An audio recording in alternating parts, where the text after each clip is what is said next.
Assalamu alaikum students. Third lecture of nuclear physics 1 course, and the topic is electric quadrupole moment. This is the property of nucleus. In the previous two lectures we discussed the properties of the nucleus, in which we study about nuclear mass, nuclear size and magnetic moment, binding energy curve. Now in this lecture we discuss about electric quadrupole moment and the calculation of the formula for the electric quadrupole moment.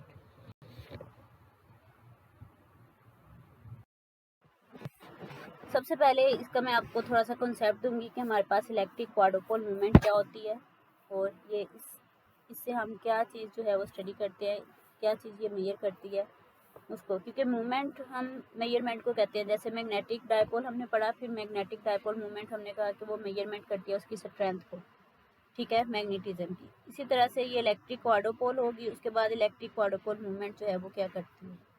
तो electric quadrupole movement जो है ये एक property है nucleus की, ठीक है, जिसको हम रिलेट करते हैं शेप ऑफ द न्यूक्लियस के साथ। यानी कि ये जो हमारे पास इलेक्ट्रिक क्वाड्रुपोल मूवमेंट होती है ये शेप्स ऑफ द न्यूक्लियस को एक्सप्लेन करती है, उसके बारे में हमें बताती है। जनरली तो हम यही कहते हैं कि जो न्यूक्लियस है वो स्फीरिकल शेप का है, ठीक है, लेकिन समटाइम्स ऐसे होता है कि जो न्यूक्लियस की स्फीरिकल शेप होती है, स्फीरिकल सिमेट्री होती है वो चेंज हो जाती है थोड़ी सी, उसमें कोई ना कोई डेविएशन आता है, ठीक है। अब वो जो डेविएशन आता है, जो इलेक्ट्रिक क्वाड्रुपोल मूवमेंट होती है वो उस डेविएशन की मेजरमेंट करती है, कि जो उसमें चेंज आता है उसकी जो है वो मेजरमेंट करती है। उसके बाद अब ये इसका कॉन्सेप्ट क्या है, ये है क्या, तो पहले सबसे आपको इलेक्ट्रिक क्वाड्रुपोल के बारे में पता होना चाहिए। इलेक्ट्रिक अगर डाइपोल की बात की जाए तो हमें पता है कि इलेक्ट्रिक डाइपोल क्या है, तो पॉजिटिव और नेगेटिव चार्जेस होते हैं। तो वो जो पॉजिटिव और नेगेटिव चार्जेस होते हैं वो अगर इक्वली डिस्ट्रीब्यूट हो, इक्वल हो नेट चार्ज, पॉजिटिव चार्ज और नेगेटिव चार्ज किसी भी एटम में, तो उसमें जो वहाँ पे है वो इलेक्ट्रिक डाइपोल जो है वो क्रिएट होती है, ठीक है, वहाँ पे बनती है। अब न्यूक्लियस के अंदर जो है वो इलेक्ट्रिक डाइपोल तो नहीं बनता, लेकिन फिर इलेक्ट्रिकल क्वाड्रुपोल मूवमेंट किस तरह से होती है, इलेक्ट्रिक क्वाड्रुपोल किस तरह से होती है, ठीक है। तो उसको अगर हम उसका कॉन्सेप्ट लें तो आप लोगों को पता है जो प्रोटॉन है, न्यूट्रॉन्स हैं, वो क्वार्ट्ज से मिलके बनते हैं, ठीक है। तो क्वार्ट्ज से जब वो मिलके बनते हैं, और क्वार्ट्ज हमें पता है अप एंड डाउन इस तरह से उन पे चार्ज उनकी वजह से होता है, जबकि हमने मैग्नेटिक डाइपोल भी पढ़ा था कि उसी की वजह से जो है वहाँ पे नॉर्थ एंड साउथ जो है वो जनरेट होते हैं। तो अब वो जो क्वार्ट्ज की वजह से चार्ज उसमें जो होता है, अब वो जो चार्ज की डिस्ट्रीब्यूशन होती है वो हमारे पास एक्चुअली में इलेक्ट्रिक क्वाड्रुपोल मूवमेंट वहाँ पे शो करती है। यानी कि जो डिस्ट्रीब्यूशन ऑफ चार्ज होता है, चार्ज डिस्ट्रीब्यूशन, अगर इसकी हम डेफिनेशन देखें, a charge distribution that produce an electric field, कि जो चार्ज की डिस्ट्रीब्यूशन है वो प्रोड्यूस करे इलेक्ट्रिक फील्ड को equivalent to that produce by two electric dipoles, जो कि दो इलेक्ट्रिक डाइपोल्स को जनरेट करे, प्रोड्यूस करे मूवमेंट्स को, हैव द सेम मैग्नीट्यूड, उनका मैग्नीट्यूड सेम हो लेकिन वो ऑपोजिट डायरेक्शन में हो और एक कुछ ना कुछ डिस्टेंस से, स्मॉल डिस्टेंस से वो सेपरेटेड हो, ठीक है। यानी कि दो इक्वल इलेक्ट्रिक क्वाड्रुपोल बनते हैं लेकिन उनकी डाइपोल जो है वो ऑपोजिट होती है, वहाँ पे वो एग्जिस्ट करते हैं, उसको हम इलेक्ट्रिकल क्वाड्रुपोल कहते हैं। अगर दो डाइपोल ना हो, अगर न्यूक्लियस की बात की जाए, तो वहाँ पे ये जो चार्ज होते हैं, चार्ज डिस्ट्रीब्यूशन होते हैं, वो एक्ट करते हैं एज अ डाइपोल। तो अब वो जो चार्ज की डिस्ट्रीब्यूशन होती है वो इस तरह से हुई होती है कि वो जो चार्ज डिस्ट्रीब्यूटेड होते हैं वो डाइपोल की तरह एक्ट करते हैं, उसे फिर हम इलेक्ट्रिक क्वाड्रुपोल कहते हैं, ठीक है। और सेकंड, अगर हम इसकी डेफिनेशन देखें तो हम इस तरह से भी कह सकते हैं कि ये एक पैरामीटर है। The nuclear electric quadrupole movement is a parameter which describes the effective shape of the ellipsoid of the nuclear charge distribution. यानी कि न्यूक्लियर के अंदर जो चार्ज डिस्ट्रीब्यूशन होती है उनकी इफेक्टिव जो शेप होती है उसको डिस्क्राइब करती है इलेक्ट्रिक क्वाड्रुपोल मूवमेंट। यानी कि ये उसका नाम है कि जो उसमें चार्ज डिस्ट्रीब्यूशन है उस ये डिस्क्राइब करेगी उसकी शेप को, कि न्यूक्लियस की शेप जो है वो चार्ज डिस्ट्रीब्यूशन की वजह से उस पर क्या इफेक्ट हो रहा है, उसमें क्या डेविएशन आ रही हैं, वो हमारे पास इलेक्ट्रिक क्वाड्रुपोल मूवमेंट होती है। तो चलें जो हमारा लेक्चर जो स्लाइड है इसमें हम देखते हैं। It is the property of nucleus, it explains the shape of the nucleus. जैसा कि मैंने आपको बताया कि एक न्यूक्लियस की प्रॉपर्टी है, जैसे हमने प्रीवियस कुछ प्रॉपर्टीज डिस्कस की, तो ये भी उसकी एक प्रॉपर्टी है। It explains the shape of nucleus, ये शेप ऑफ द न्यूक्लियस को एक्सप्लेन करती है। Electric quadrupole is the property of nucleus that explains deviation in the spherical symmetry of the nucleus. ठीक है, ये एक डेविएशन जो आती है इन द स्फीरिकल सिमेट्री में न्यूक्लियस के, उसको एक्सप्लेन करती है। It is denoted by Q, capital Q, इसको कैपिटल क्यू से जो है वो हम डिनोट करते हैं।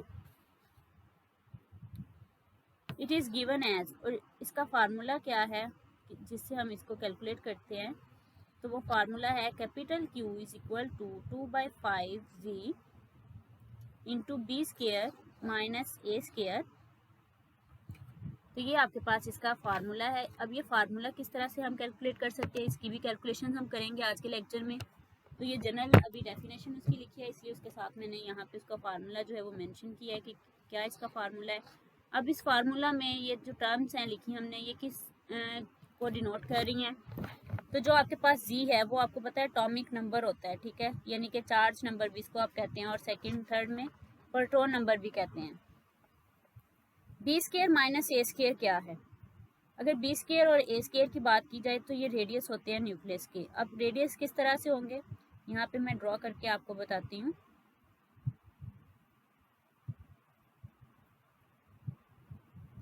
लेट्स सपोज ये आपके पास एक न्यूक्लियस है स्फीरिकल शेप में, उसके सिमेट्रिकल एक्सिस होते हैं इस तरह से, सेंट्रल में ये उसका सिमेट्रिकल एक्सिस होता है। ठीक है,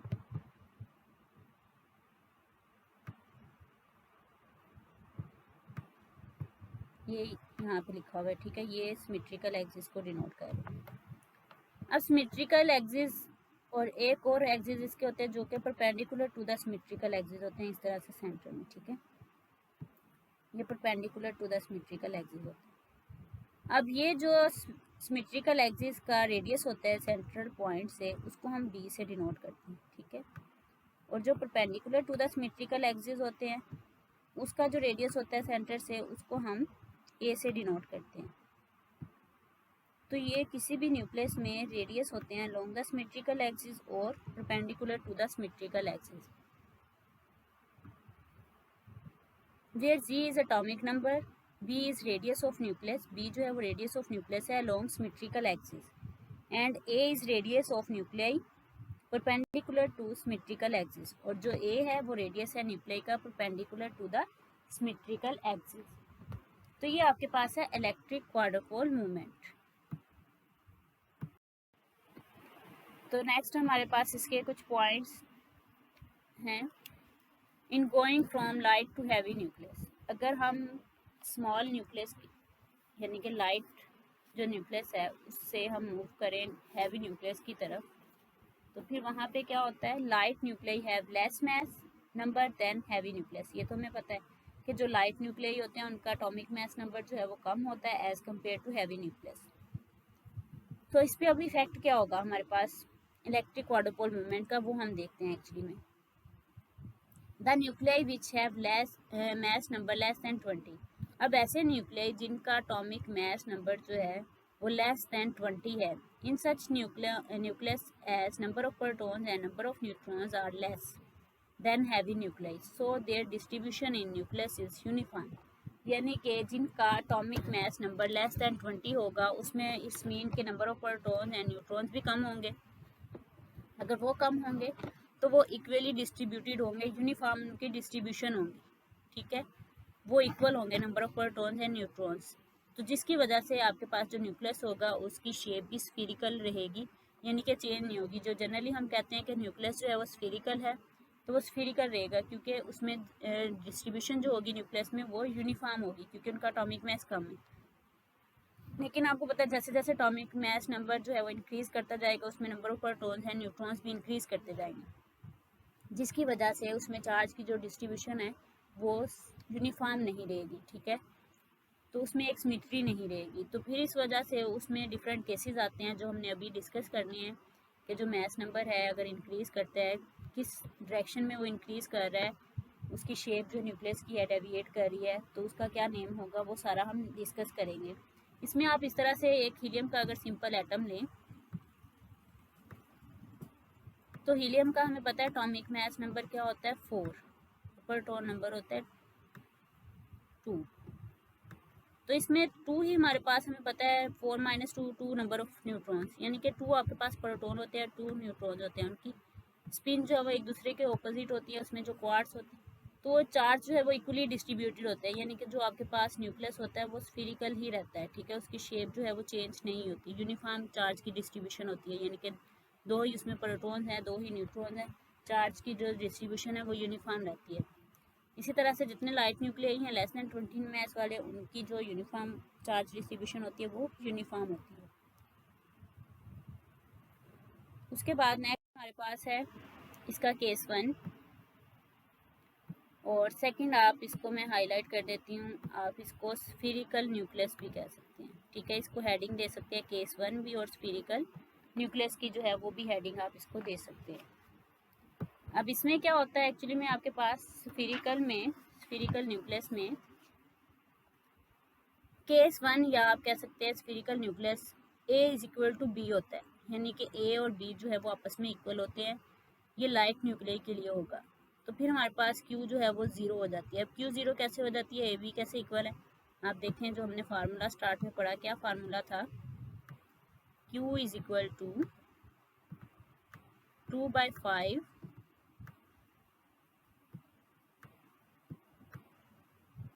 जी into B square minus A square.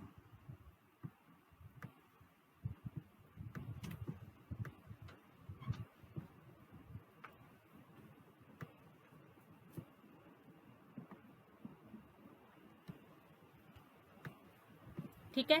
अब यहाँ पे देखिए, अगर हमारे पास लाइट न्यूक्लियाई है, यानी कि जिसमें हमारे पास नंबर ऑफ प्रोटॉन्स भी इक्वल है, नंबर ऑफ न्यूट्रॉन्स जो है वो भी इक्वल है, तो उसमें हमारे पास क्या होता है, न्यूक्लियस जो है वो स्फीरिकल होता है, यानी कि ए और बी इक्वल होते हैं। अब देखें, ए और बी अगर इक्वल है, बी के आप रिप्लेस कर दें ए से, या फिर ए को रिप्लेस कर दे बी से, तो ये आपके पास टर्म जो है वो 0 हो जाती है। जब 0 को हम इस टर्म से मल्टीप्लाई करते हैं तो वो क्यू को वैल्यू को जो है वो 0 कर देती है, यानी कि इस केस में जब ए और बी की वैल्यू यानी कि रेडियस की वैल्यू इक्वल है अलोंग द सिमेट्रिकल एक्सिस और along the perpendicular to the axis, तो फिर हमारे पास न्यूक्लियस की जो शेप होती है उसमें कोई भी डेविएशन नहीं आता, कोई भी उसमें चेंज नहीं आ रहा होता। It means that there is no deviation in the shape of nucleus, so the shape of nucleus is spherical. तो इस तरह की जो शेप होती है न्यूक्लियस की उसको हम क्या कहते हैं कि वो स्फीरिकल है, ठीक है।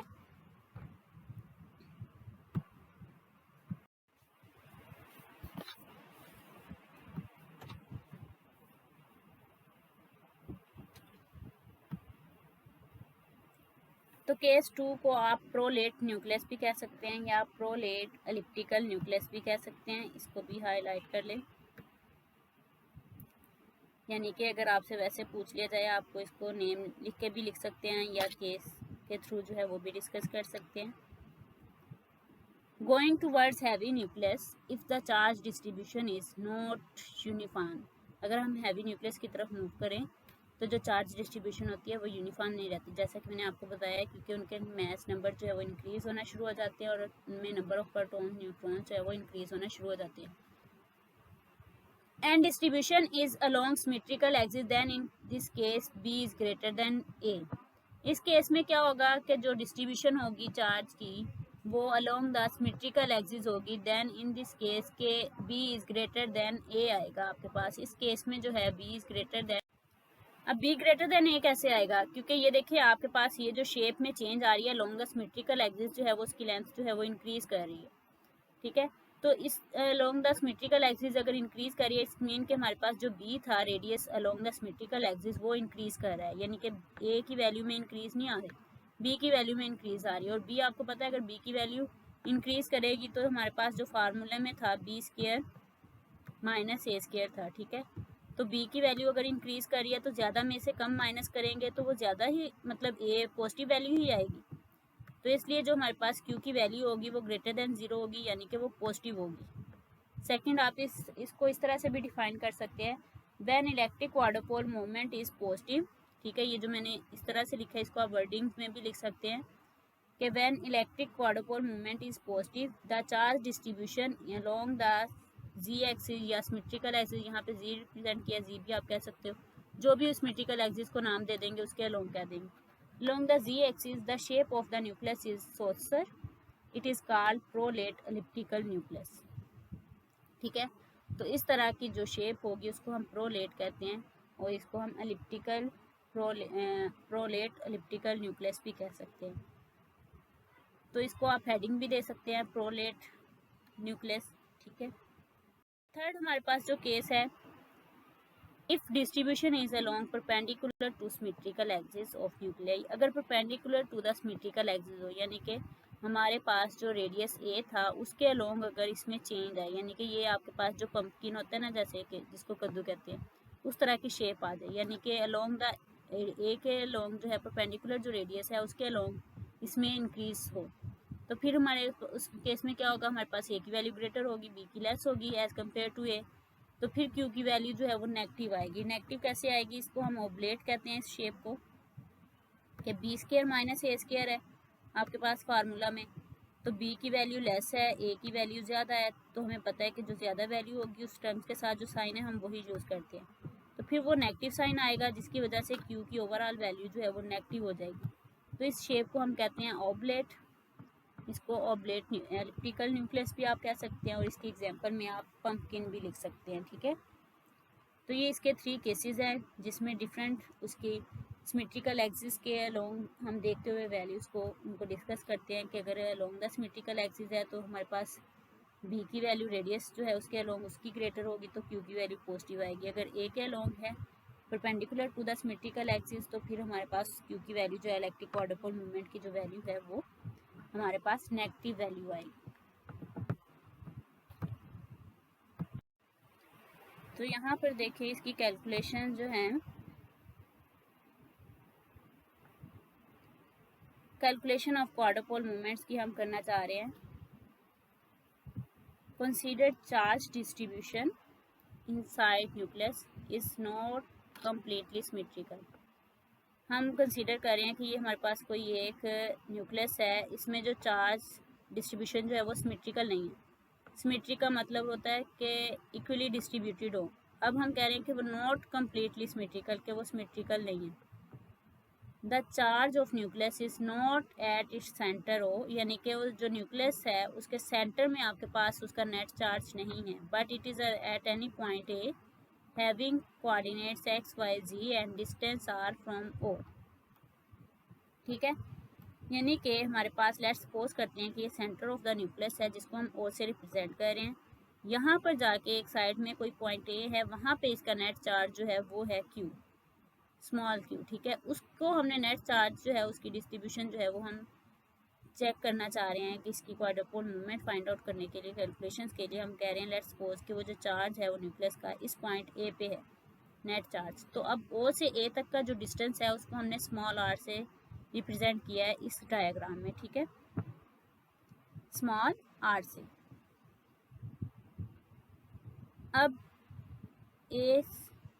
अब एक पॉइंट हम लोगों ने लेना है, ये एक पॉइंट पी है। अब इस पॉइंट पे ए से हम पी पॉइंट तक पे जो है वो एक पोटेंशियल कैलकुलेट करना चाह रहे हैं, इलेक्ट्रिक पोटेंशियल, यानी कि उसमें जो इलेक्ट्रिकल पोटेंशियल है वो क्या है। अब ए से पी तक का जो डिस्टेंस है वो है आर नोट। अब सेंटर से ए तक जो है वो स्मॉल आर है और ए से पी तक का जो डिस्टेंस है वो आर नोट है।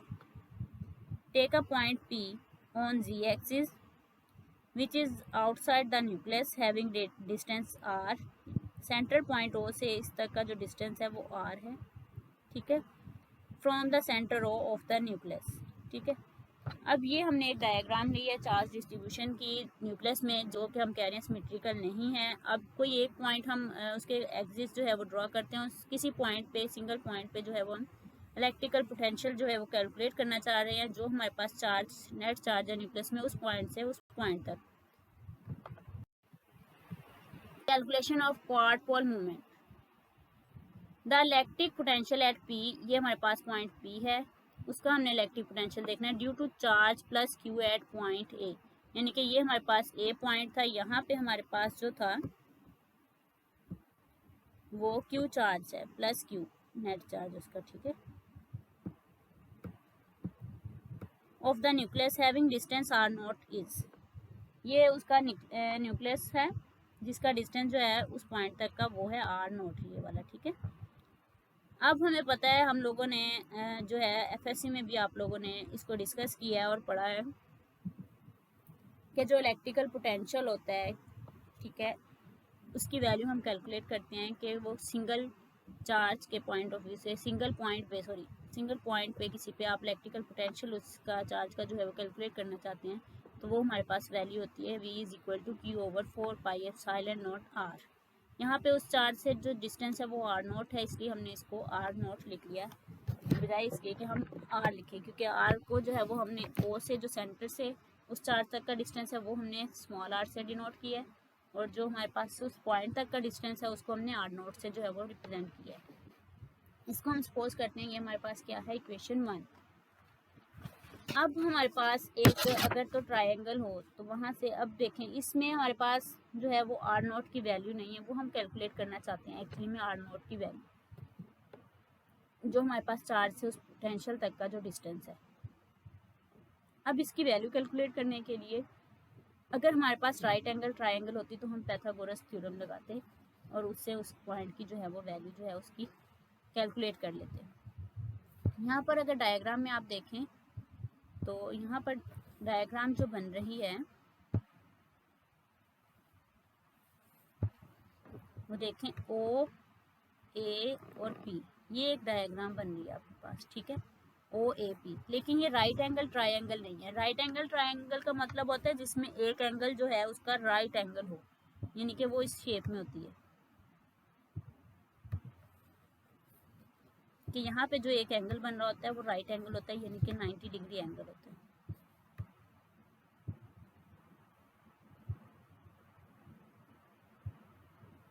अब ये एक फार्मूला मैंने यहाँ पे लिखा है, आर नोट का square which is equal to are square plus r square minus 2r r cos of theta, ठीक है। अब ये वाला हमारे पास आया तो इसी ट्रायंगल से है, लेकिन ये राइट एंगल नहीं है, इसलिए हमारे पास ये पाइथागोरस थ्योरम हम यहाँ पे अप्लाई नहीं कर। लेकिन पाइथागोरस थ्योरम कहाँ से आया, ये जो मैंने फार्मूला यहाँ पे लिखा है, आर नोट का square r square into small r square minus 2r r cos of theta, ये एक्चुअली में इसी को अगर हम रिड्यूस करेंगे, एक जनरलाइज फार्मूला है किसी भी ट्रायंगल का, अब जब हम इसको मॉडिफाई करें या रिड्यूस करें तो फिर हमारे पास पाइथागोरस जो थ्योरम है, जो फार्मूला, वो इसी से आता है। ये उसकी एक्चुअल जनरल फॉर्म है, इसको रिड्यूस करके हम पाइथागोरस फॉर्म जो है वो लिखते हैं। पाइथागोरस फॉर्म इससे किस तरह से आएगी, अब देखिए, जब पाइथागोरस थ्योरम होगा वो राइट एंगल ट्रायंगल के लिए होगा, यानी कि एक एंगल आपके पास क्या है 90 डिग्री का होगा।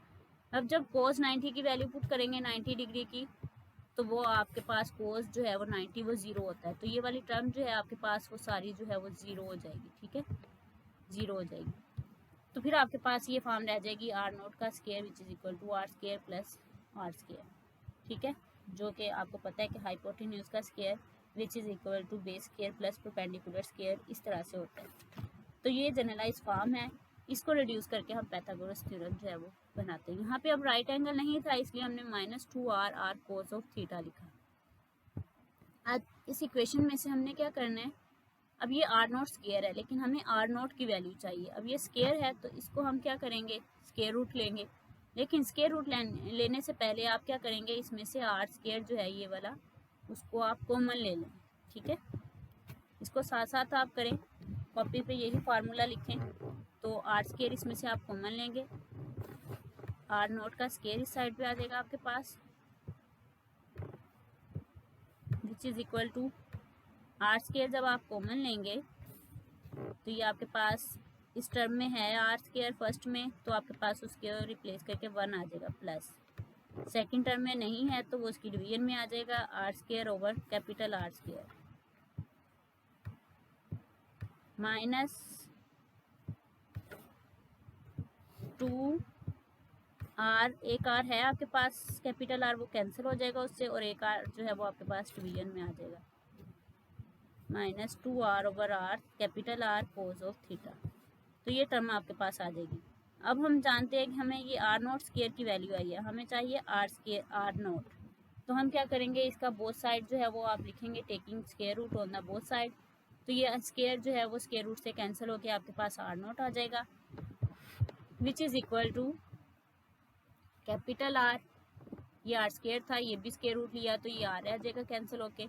अब ये वाली जो सारी टर्म्स हैं इसका जो है वो स्केयर रूट स्केयर नहीं था, ठीक है, इसलिए इसके ऊपर जो है वो स्केयर रूट आ जाएगा। तो ये वाली आपके पास इक्वेशन आ जाएगी। अब यहाँ पे देखें जो आपके पास इलेक्ट्रिकल पोटेंशियल की वैल्यू है वो 1/r0 में है, यानी कि डिवीजन में r0। तो हमें ये 1/r0 चाहिए, तो हम क्या करेंगे, इसका रेसिप्रोकल लेंगे। तो आप यहाँ पे लिखेंगे taking reciprocal on both sides. तो ये क्या आ जाएगा, 1/r0 बन जाएगा, ये कैपिटल आर है, ये भी 1/r हो जाएगा, उसका रेसिप्रोकल आ जाएगा, इनटू अब ये वाली जो सारी टर्म है रेसिप्रोकल अगर लेंगे तो ये डिवीजन में चली जाएगी, लेकिन यहाँ पे अगर मैं साथ में लिखना चाहती हूँ उसको मल्टीप्लिकेशन में ऊपर, तो ये डिवीजन से अगर हम ऊपर लेके आएंगे तो डिवीजन में जाके इसकी जो स्क्वायर रूट की वैल्यू 1/2 होती है, अब ऊपर आके आपके पास वो नेगेटिव वैल्यू हो जाएगी, -1/2 हो जाएगी। तो इसलिए ये आपके पास इसकी वैल्यू होती है 1/r0 which is equal to 1/r into 1 + r² minus 2r over capital r cos of theta की पावर -1/2। तो ये आपके पास इसकी इक्वेशन आएगी। अब इसको हम और सिंप्लीफाई करना चाहते हैं, तो नेक्स्ट है ये आपके पास ये आपके पास इक्वेशन आई थी last 1/r0 into 1 over capital are into 1 + r² minus 2r over capital r cos of theta की पावर -1/2। अब यहाँ पे हमने बायनोमियल थ्योरम जो है वो यूज़ करना है। बायनोमियल थ्योरम आप मैथमेटिक्स में एफएससी में भी पढ़ते हैं, डिफरेंट और कोर्सेज में भी इसको डिस्कस करते हैं।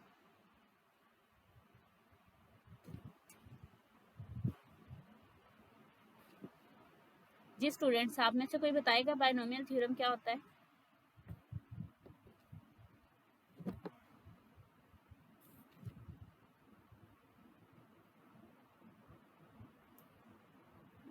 ये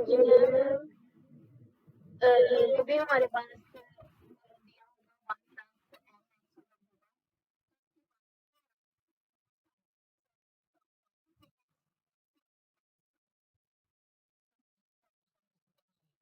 यहाँ पे थोड़ा सा आपने मिस्टेक थोड़ी सी एक बताई, 1 + nx नहीं होता, 1 + x की पावर n होता है, ठीक है। यहाँ पे मैं रीराइट करती हूँ। तो आपके पास जो फार्मूला होता है बायनोमियल थ्योरम का, आप लोगों ने अब ये लगाना है सबने, ठीक है। 1 + x की power n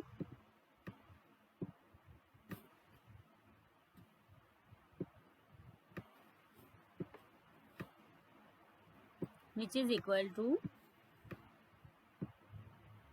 1 + n of x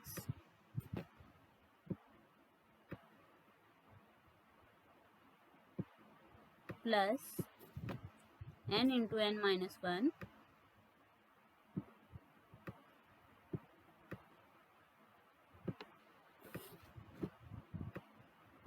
divided by 2 factorial multiply by x square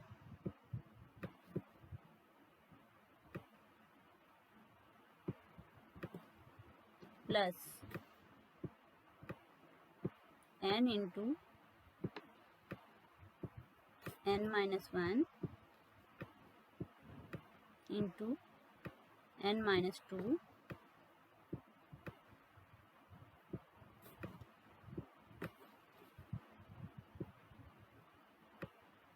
divided by 3 factorial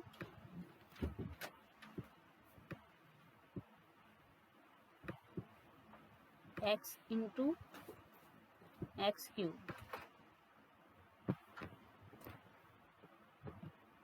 तो ये आपके पास इसको प्लस 100, ठीक है। हमने इसको एक्सपेंड करना, एक्सपेंडेड फॉर्म लिखी है बायनोमियल थ्योरम की।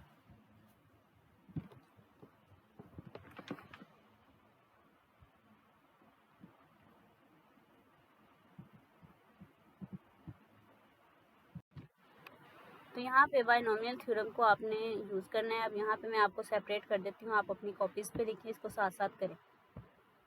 यहाँ पे देखें ये जो सारी टर्म्स है वो तो एज इट इज़ ही आ जाएगी, ठीक है। अब ये वाली जो टर्म है ये हमारे पास बनेगी 1 + x, ये 1 की जगह पे हम 1 ही रहने देंगे, ठीक है। और ये वाली जो सारी टर्म होगी वो सारी हमारे पास क्या बन जाएगी, x। और ये वाली जो टर्म है उसकी पावर वो हमारे पास पावर आ जाएगी n की वैल्यू, ठीक है। तो ये फार्मूला बन जाएगा 1 + x की पावर n। तो इसको एक्सपेंड करके इस फॉर्म में लिखें आप लोग अपनी अपनी कॉपीज पे, खुद से लिखें, उसके बाद यहाँ से वेरीफाई करें। ये देखिए फर्स्ट दोनों टर्म्स वैसे ही आ जाएंगी। ये आपके पास आ जाएगी 1 + nx था, यहाँ पे n की वैल्यू -1/2 है, साथ में x की वैल्यू आ गई ये वाली सारी, प्लस n की वैल्यू इंटू n - 1 करेंगे तो ये -1/2 -1 तो वो -3/2 आ जाएगा आपके पास, ओवर 2 फैक्टोरियल का लें तो 2 ही आता है, इंटू आपके पास x का स्केयर आ जाएगा, तो x की वैल्यू ये है उसका स्केयर ले लेंगे, प्लस सो ऑन इसी तरह से। चलें यहाँ तक आप करें, फिर मुझे बताएं, फिर इसको नेक्स्ट हम करते हैं। तो यहाँ देखें स्टूडेंट्स, ये जो आपके पास इक्वेशन आ रही है 1 प्लस ये आपके पास है n, ये आपके पास x की वैल्यू है, ये n-1/2 ये x का स्केयर, ठीक है, प्लस सो। अब ये उसके बाद ये थर्ड वाली टर्म कैसे आए, ये देखें 1 प्लस ये जो आपके पास टर्म आई है, यहाँ से इसको मैं पेन को यूज़ करती हूँ। यहाँ पे ये देखें ये जो -1/2 है यानी कि n की वैल्यू है, यहाँ पे हमारे पास nx था ना, तो n की वैल्यू ये x के साथ मल्टीप्लाई होगी। अब ये x की दो टर्म्स में वैल्यू दोनों के साथ मल्टीप्लाई होगी। ये फर्स्ट वाली टर्म्स के साथ जब मल्टीप्लाई हो रही है वो अभी हम नहीं लिख रहे हैं, हम बाद वाली टर्म जो है वो पहले लिख रहे हैं। वो क्यों, नेक्स्ट टर्म में से भी आपके पास r² ओवर कैपिटल R² आएगा, तो फिर इन दोनों टर्म्स में जिसमें ये r² ओवर कैपिटल R² होगा और इस वाली टर्म में से हम कॉमन ले लेंगे, इसलिए पहले ये वाली टर्म मैं लिख रही हूँ। ये वाली टर्म जब लेंगे आप देखें तो ये आपके पास ये वाला जो 2 होगा वो इस 2 से कैंसिल आउट हो जाएगा जब मल्टीप्लाई करेंगे, तो ये माइनस और माइनस जो है वो पॉजिटिव साइन हो जाएगा, ठीक है। तो ये आपके पास आ जाएगा plus small r over capital R cos of theta, ठीक है। ये टर्म आपने यहाँ पे, अब ये वाली जो टर्म है r² ओवर कैपिटल R², ये वाली सारी टर्म तो आपने ले ली कॉमन, ठीक है। तो डिवीजन में आपके पास क्या बचेगा, ये -1/2, तो ये वाला जो -1/2 है ये इसका आपके पास आ गया, ठीक है। अब नेक्स्ट ये जो टर्म होगी ये n की वैल्यू को आप बाद में मल्टीप्लाई करेंगे अंदर, पहले आप क्या करेंगे a², ये आपके पास स्केयर है ना होल का x का स्केयर, तो ये आपके पास फार्मूला बनेगा a - b का स्केयर, ठीक है। जो आपके पास a - b का स्केयर फार्मूला होता है ना, पहले आप इसको ओपन करेंगे देन n को मल्टीप्लाई करेंगे।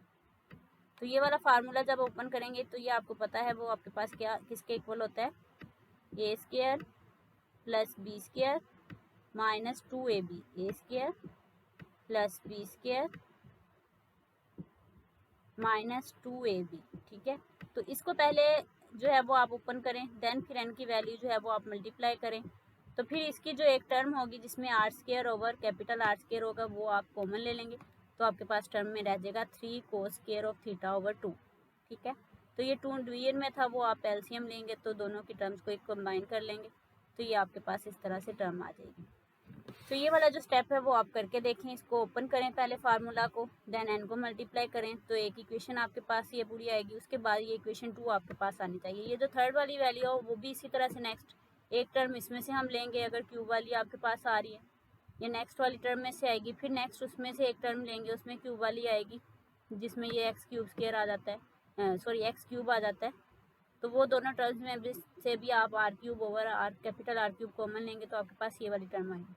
चलिए ये वाली टर्म अगर आप नहीं यहाँ तक तो इसको करेंगे, सेकंड टर्म आपके पास आ जाएगी, ये वाला ओपन करके फार्मूला, ठीक है। देन फिर ये जो हमारे पास इक्वेशन 2 आएगी उसको हम पुट कर देंगे इक्वेशन 1 में, जो कि हमारे पास थी v = q/4πε0 over into r0, ठीक है। ये जो 1/r0 होगा, ये जो इसकी एक्सपेंड करके बायनोमियल थ्योरम से वैल्यू आई है उसको हम 1/r0 की जगह जो है वो रिप्लेस कर देंगे, तो ये आपके पास इस तरह से बायनोमियल थ्योरम को यूज़ करते हुए हम इसकी वैल्यू जो है वो फाइंड आउट करते हैं, सिंप्लीफाई करते हैं 1/r0 की। तो नेक्स्ट आप यहाँ पर देखें, ये आपके पास इक्वेशन 2 आई है। Put this value in equation 1, v is equal to Q over 4 pi epsilon not into r not. अब यहाँ पर हमारे पास ये जो वैल्यू v थी q over 4 pi epsilon not 1 over r not की जगह पे हमने ये सारी रिप्लेस कर देनी। ठीक है, ये पूरी जो आपके पास टर्म आई है 1 over r into 1 plus r over r cos of theta plus r square over r cube 3 cos square of theta minus 1 over 2 plus r cube over r capital r cube 5 cos cube of theta minus 3 cos of theta over 2 plus ये वाली सारी terms इससे multiply हो जाएगी, यानी कि 1 over are note की जगह पे उसकी वैल्यूज़ आ गई। तो फिर आप देखते हैं कि जब 1 ओवर आर नोट की जगह पे उसकी वैल्यूज़ लिखेंगे तो ये वाली टर्म्स जो हैं दोनों, ये बाहर 1 ओवर आर और Q over 4 pi epsilon note, ये सारी उससे मल्टीप्लाई हो रही है जो आपके पास सेकेंड टर्म्स है। जब इसको आप फर्स्ट से मल्टीप्लाई करेंगे तो फर्स्ट में लिखा है 1, तो वो वही टर्म आ जाएगी q over 4 pi epsilon not r. ठीक है, सेकंड में जब आप करेंगे तो सेकंड में आपके पास क्या आ जाएगी,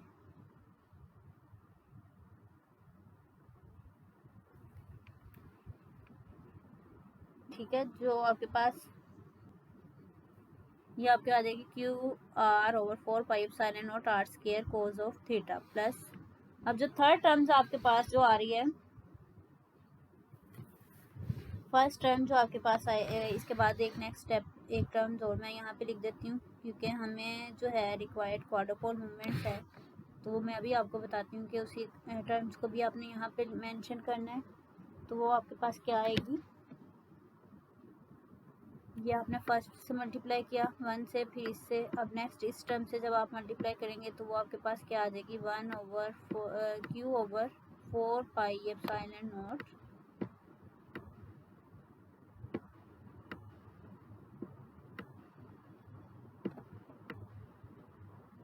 कैपिटल आर, तो ये आपके बन जाएगा आर स्क्वायर, क्योंकि यहाँ पे भी आर है आपके पास थर्ड टर्म के साथ, और अपर में आर भी है स्मॉल आर, तो वो आ जाएगा q r over 1 over 4 pi epsilon not into r square into cos of theta. ठीक है,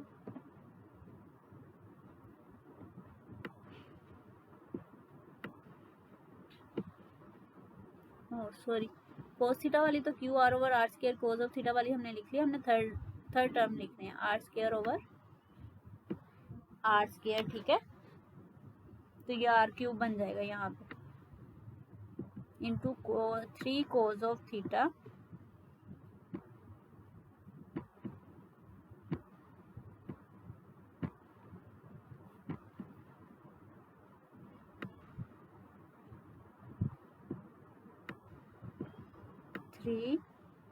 कोस स्क्वायर ऑफ थीटा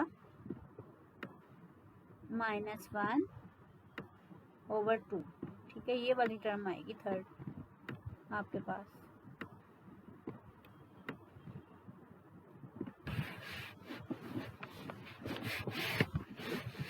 तो अब यहाँ पर जो मैं चीज़ आपको बताना चाह रही हूँ कि एक्चुअली में जो क्वाड्रुपोल मूवमेंट की जो वैल्यू आती है वो कैसे आती है। अब यहाँ पर अगर हम देखें जो फर्स्ट वैल्यू है q over 4 pi epsilon not r, तो ये हमारे पास एक्चुअली में पोटेंशियल की वैल्यू होती है जो कि सिंगल पार्टिकल के लिए, यानी कि सिंगल आपके पास चार्ज के लिए होती है, कि चार्ज और उस पॉइंट तक का डिस्टेंस जिस पे आप पोटेंशियल फाइंड आउट कर रहे हैं, तो ये आपके पास जो आती है electrical potential due to single charge है। ठीक है, अब चार्ज जो है उसको हम कहते हैं मोनोपोल मोमेंट, सिर्फ सिंगल एक चार्ज की वजह से, यानी कि पॉइंट चार्ज यहाँ पे प्रेजेंट है, इसको हम क्या कहते हैं मोनोपोल। ये जो पोटेंशियल होगा वो ड्यू टू पॉइंट चार्ज, या आप इसको कह दें मोनोपोल है।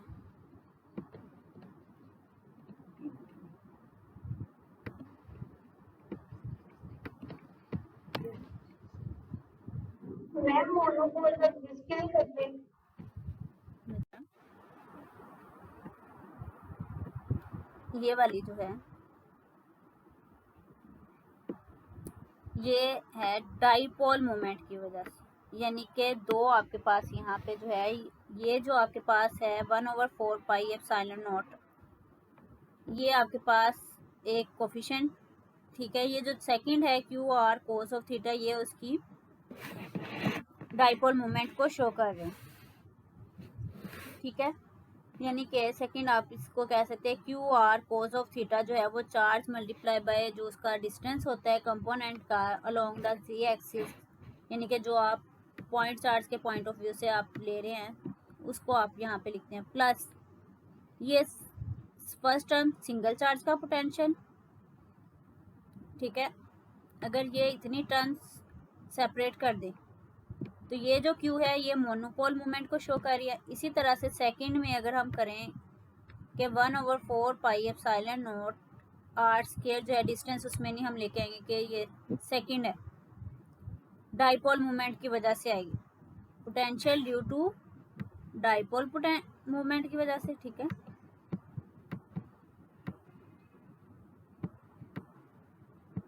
यहाँ पे मोमेंट मैं पूरा नहीं लिख रही लेकिन बोल रही हूँ इसलिए आपने याद रखना है, ठीक है।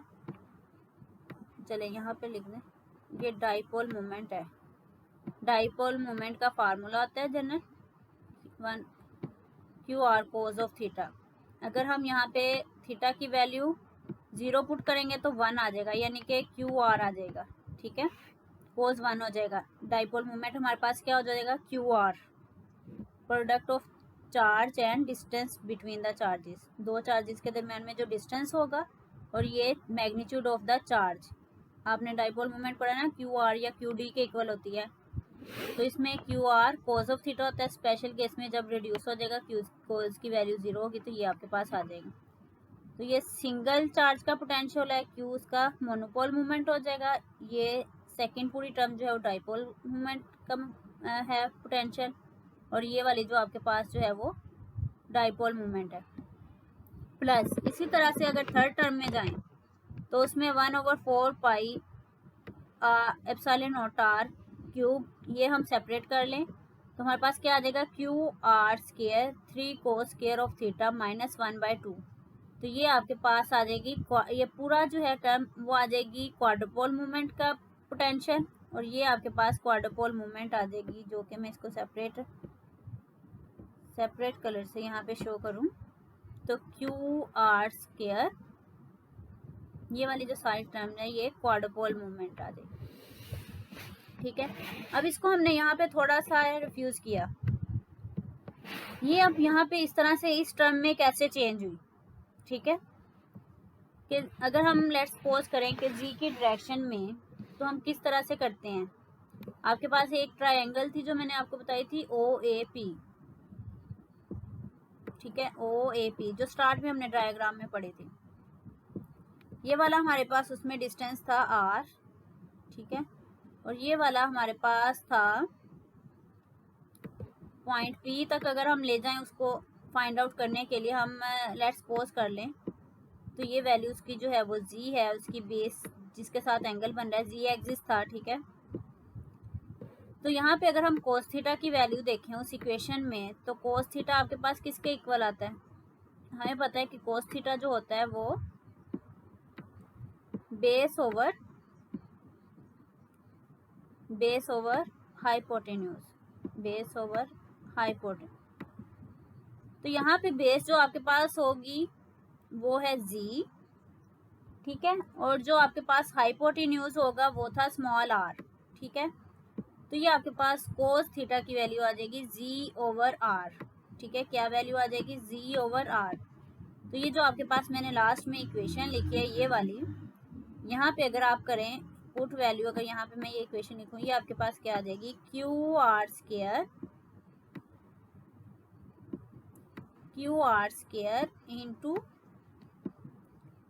3 कोस स्क्वायर थीटा की जगह पे आप क्या पुट कर लेंगे, जी ओवर आर का स्क्वायर -1/2।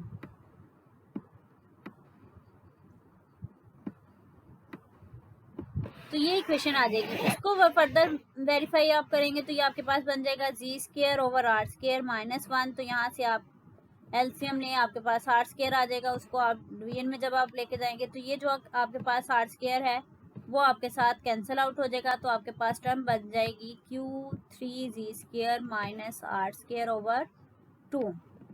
तो ये आपके पास क्वाड्रोपोल मोमेंट की जो है वो वैल्यू आ जाएगी, जो कि इलेक्ट्रिक क्वाड्रोपोल मोमेंट है for the nucleus in the Z direction. तो इस तरह से आप जो है इसको फाइंड आउट कर सकते हैं इलेक्ट्रिक क्वाड्रोपोल मोमेंट को। ठीक है, तो ये आपके पास इसकी टर्म्स आती हैं यहाँ तक। आप फिर अब इसको कैलकुलेट करके देखेंगे वैल्यू जो आती है।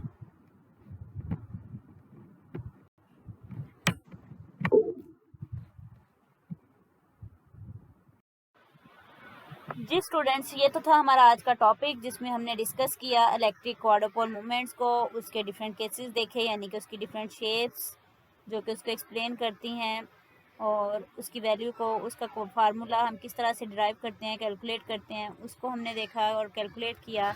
इसमें फिर भी कोई भी आपको प्रॉब्लम हो, आप कमेंट बॉक्स में मुझसे पूछ सकते हैं। Thank you so much. अल्लाह हाफिज़।